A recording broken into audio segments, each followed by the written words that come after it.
There was a long time polar park. Was yesterday? Yes, it was. Come out every so often during the day. Okay.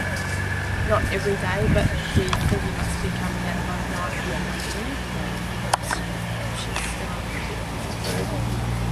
the Well, I am at all times. He's got an extra eyelid, which he uses pretty much like a pair of goggles, so that he can see beneath the water.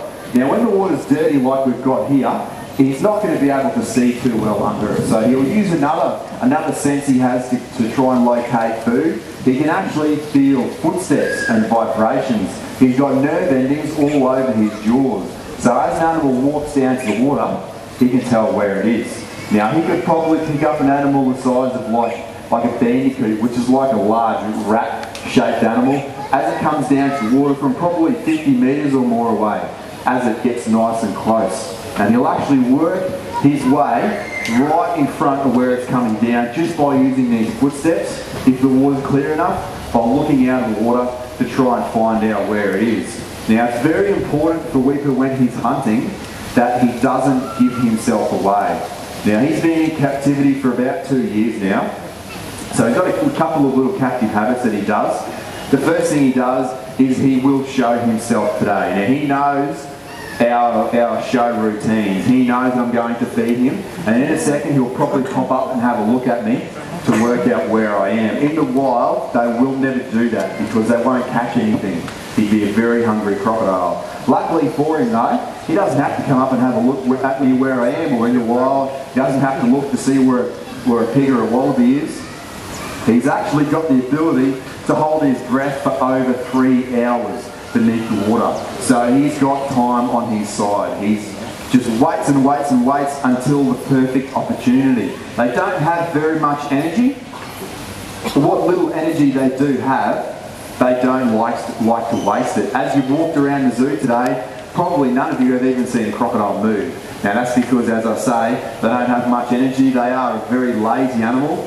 All they ever really use energy for is pretty much for eating and for mating. And that's about it, which is pretty much just like you, isn't it? They don't exactly do a whole lot. So they'll sit beneath the water, wait for the right time. If the right time doesn't come about and he can't catch something, just won't bother him. He'll try again tomorrow or try again the day after that. He doesn't have to eat every single day like we do.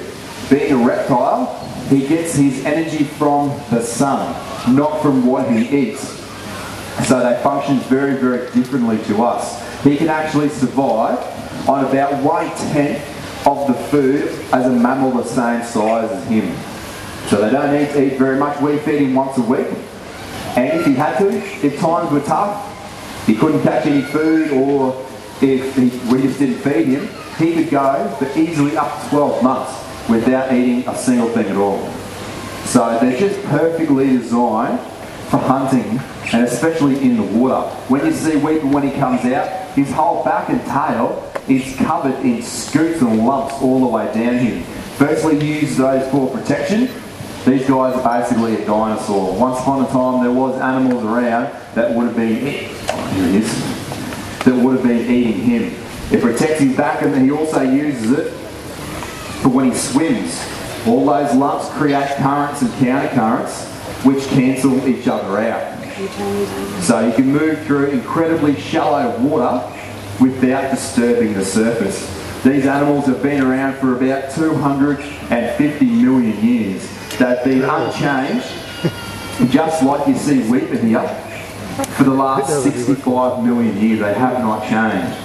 They've gotten a little bit smaller than what they used to be, but their basic design is exactly the same.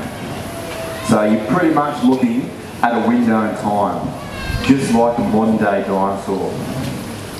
Now the thing about them, and this is the good thing about the crocodile, is they are very, very easy to avoid being attacked by. Despite what everybody thinks, crocs can't run. Everyone thinks crocs can chase you down. It's not the case at all. They're very, very slow on hard, solid ground. I think I'll be picking you up. Come on, buddy.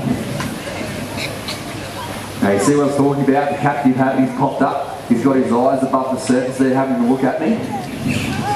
Trying to suck me in a little bit closer. Come on, buddy. You can come out. You got some more food there, mate.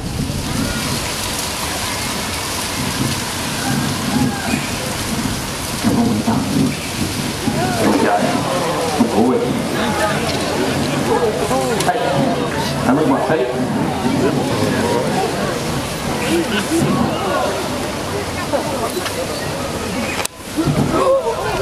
Come to me then, will you? Running out of room here.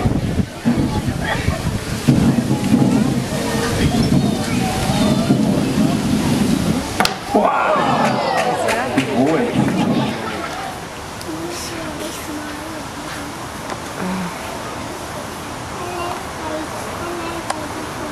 It's not very clear though.